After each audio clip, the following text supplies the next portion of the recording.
మనం టెక్నాలజీ పరంగా చాలా పరుగులు తీస్తూ ఉన్నాం, పరిగిస్తూ ఉన్నాం, అలసిపోతూ ఉన్నాం అని మాట్లాడుకుంటూ ఉన్నాం. కానీ మనం 10th అయిపోతానే ఇంటర్లోకి వచ్చిన వెంటనే ఇంటర్కి పోవాలి, జాయిన్ కావాలంటే ఏ కోర్స్ చేయాలి, ఏ కోర్స్ అయితే బాగుంటుంది, ఏ కాలేజ్ అయితే బాగుంటుంది, ఏసీ బాగుంటుందా, సెంట్రల్ ఏసీ బాగుంటుందా, లేదు నార్మల్ బాగుంటుందా, ఒక 5 lakhs 6 lakhs మా చుట్టుపక్కల వాళ్ళు పెట్టేదానికంటే, నా బంధువులు పెట్టేదానికంటే ఒక 5 lakhs ఎక్కువ పెడితే బాగుంటుందా అంటే కొంచెం మనల్ని మన గ్రేట్ అనిపించుకోవడానికి అని నేను ఆలోచించేస్తూ ఉంటాం. పిల్లల ఒపీనియన్తో మనకు పని లేదు.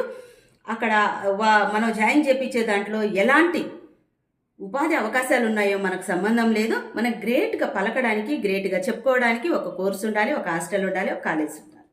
అయిపోయింది. కాలేజీలు అయిపోయాయి, కోర్సులు అయిపోయాయి, హాస్టళ్ళు అయిపోయాయి.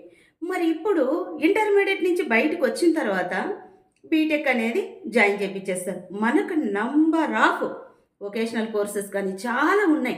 ఇప్పుడు జాబ్ చేసేటటువంటి వాళ్ళందరూ కూడా చదివినటువంటి చదువుకు, చేసేటటువంటి జాబ్కు 90% సంబంధం ఉండట్లేదు. ఇప్పుడు 4 years బీటెక్ చేసి జాబ్ రానోళ్ళు 6 months ఏదైనా కోర్స్, స్వాప్ లాంటివి ఏదైనా చేసి 6 months ఒక కోర్స్ చేస్తే ఉద్యోగం వస్తుంది. మరి ఈ 4 yearsలో చదివినటువంటి కరికులం ఏమైపోయింది? అది ఎందుకు ఉపయోగపడింది? అక్కడ మీరు సెలెక్ట్ చేసుకునేటువంటి సబ్జెక్ట్ ఎందుకు ఉపయోగపడింది? మీకు ల్యాబ్ పరంగా ఏదైనా మీకు ఒక స్కిల్ అనేది ఏదైనా డెవలప్ చేసుకున్నారా? మీరు ప్రాజెక్ట్ ఇంటర్న్షిప్ చేసేటప్పుడు అది మాకు ఎందుకు ఉపయోగపడుతుంది అనేది ఏదైనా ఆలోచన చేశారా?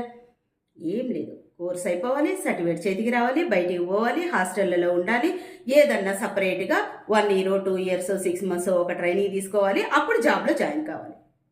మరి ఈ ముందంతా ఏ కోర్స్ చేస్తే ఏముంది, మనకు కావాల్సిన డిగ్రీ సర్టిఫికేటే కదా అనేటటువంటిది మనం ఆలోచించేయట్లా. కానీ నేను ఇక్కడ మేజర్గా ఒక మంచి టార్గెట్ పెట్టుకొని ఉండేవాళ్ళు, వాళ్ళ సెలెక్షన్స్, వాళ్ళు వెళ్ళేటటువంటివి సపరేట్ ఉంటుంది. వాళ్ళు ఇంకెక్కడ కూడా వాళ్ళు ఏదైతే ఒక టార్గెట్ పెట్టుకున్నారో ఆ వేలోనే వెళ్ళిపోతారు. నేను అనేది మిగతా వాళ్ళ గురించి. కానీ ఇప్పుడు ఉండేటటువంటి టాక్ ఏంది? బీటెక్ అయిపోయి బయటకు వచ్చారు, వాట్ నెక్స్ట్, ఏం చేస్తాం తర్వాత, ఏమి చెయ్యాలి అని అడుగుతూ ఉంటారు. న్యూస్లో ఒక్కొక్కసారి వాళ్ళకి గుండె బరువెక్కే న్యూస్ వింటూ ఉంటారు. సాఫ్ట్వేర్ 70,000 మెంబర్స్ని జాబ్స్ నుంచి తీసివేయబడింది అని ఒక కంపెనీ నేమ్ చెప్పేస్తూ ఉంటారు. అప్పుడు వీళ్ళకు గుండెడబక్కంటది. ఎందుకు అంటే ఇంకా మేము స్టార్టే కాలేదే, ఉండే వాళ్ళని తీసేస్తే మేము ఎక్కడికి పోవాలి, మేము ఎక్కడ జాయిన్ కావాలని టెన్షన్ వస్తుంది. ఇప్పుడు మనకు టెక్నాలజీ పరంగా చాలా ముందుకెళ్ళిపోతూ ఉన్నాం, దూసుకెళ్ళిపోతూ ఉన్నాం, మనం రోబో యుగంలో ఉన్నాం. అన్నీ చెప్పుకోవడానికి చాలా స్వీట్గా, స్మార్ట్గా ఉన్నాయి. కానీ ఇక్కడ మనం ఎవ్రీడే నువ్వే జాబ్లో ఉన్నా పర్లేదు, మన చుట్టూ 360 degreesలో వ్యూ అబ్జర్వ్ చేస్తూ ఉండాలి. ఏ డిపార్ట్మెంటు ఇబ్బంది పెడుతూ ఉంది, దేంట్లో నేను వెళ్తే అక్కడ నేను స్థిరంగా ఉండగలను అనేది అబ్జర్వ్ చేసుకుంటూ ఉండాలి. నేను ఒక కంపెనీలో జాయిన్ అయ్యాను, 20,000 50,000 వస్తుంది, నేను హ్యాపీగా ఇందులోనే ఉంటానంటే ఉండేరు. ఎందుకంటే వాళ్ళకి ఎవరు కావాలన్నా వాళ్ళు చేసుకుంటారు, మిగతా వాళ్ళని తీసేస్తారు. కాబట్టి మనం అప్డేట్ కావాలి. అప్డేట్ కాలేదనుకో అవుట్డేట్ అయిపోతాం. ఎప్పటికప్పుడు మనం అప్గ్రేడ్ అవుతూ ఉండాలి. మూస ధోరణిలో ఏదో గుర్రానికి అవి కడతారు కదా, కంతలు కట్టినట్టుగా ఇలానే చూసుకుంటూ నా డ్యూటీ నా ఇల్లు అనుకున్నాం అనుకో, అది 2 కూడా కనెక్షన్ కట్ అయిపోద్ది. ఇప్పుడు ఉన్నటువంటి ఈ రోబో యుగంలో ఉండేది 2 జాబ్స్, 2 రకాల జాబ్స్. ఆ 2 రకాల జాబ్స్ చేయగలిగిన వాళ్ళే స్థిరంగా నిలబడగలరు అనేది న్యూస్ చూస్తుంటాం మనం న్యూస్లో. ఏంటివి ఆ 2 types అంటే, రోబో చేత పని చేపించగలిగినటువంటి వాళ్ళు, రోబో చేయలేనటువంటి పని చేసేవాళ్ళు. అర్థమైంది అనుకుంటా. రోబోల చేత పని చేపించగలిగే వాళ్ళు, రోబో చేయలేనటువంటి పనిని కూడా చేసేవాళ్ళు. ఈ 2 జాబ్స్ మాత్రమే ఉంటాయి.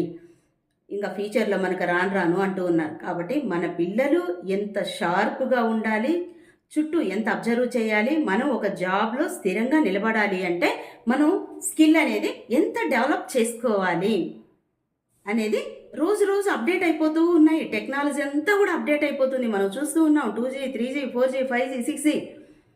ఇప్పుడు ఇంకేం మనం ఎక్స్పెక్ట్ చేయనటువంటి వావ్ అన్నట్టున్నాయి.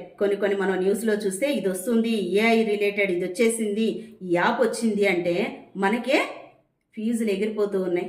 మరి అలాంటప్పుడు జాబ్స్ పరంగా సెర్చ్ చేసేటప్పుడు మనం తీసుకున్నటువంటి సబ్జెక్ట్ ఏదైనా తీసుకునేటప్పుడు అది ఎలాగా సెలెక్ట్ చేసుకోవాలి, దాంతో కూడా నేను ప్రయాణం చేయగలనా లేదా నేను మధ్యలోనే ఏదైనా డ్రాప్ అవుతానా, ఇది నేను చేయలేకపోతానా అనేది ప్రతి ఒక్కటి క్షుణ్ణంగా చూసుకున్న తర్వాత మాత్రమే మీరు ఏ కోర్స్ అన్నా చేయండి, ఏ ఫీల్డ్ కన్నా మీరు వెళ్ళాలనుకోండి, ఆ ఫీల్డ్లో మీరు నిష్ణాతులుగా ఉండాలి అంటే అక్కడ రోజు రోజుకు అప్డేట్స్ వచ్చేటటువంటి దాంతోపాటు మీరు అప్డేట్ అవుతూ వెళ్ళారంటే అందరు సేఫ్గా సెక్యూర్గా ఆనందంగా మన జాబ్స్ మనం చేసుకొని మన లైఫ్ మనం హ్యాపీగా లీడ్ చేయొచ్చు. All the best.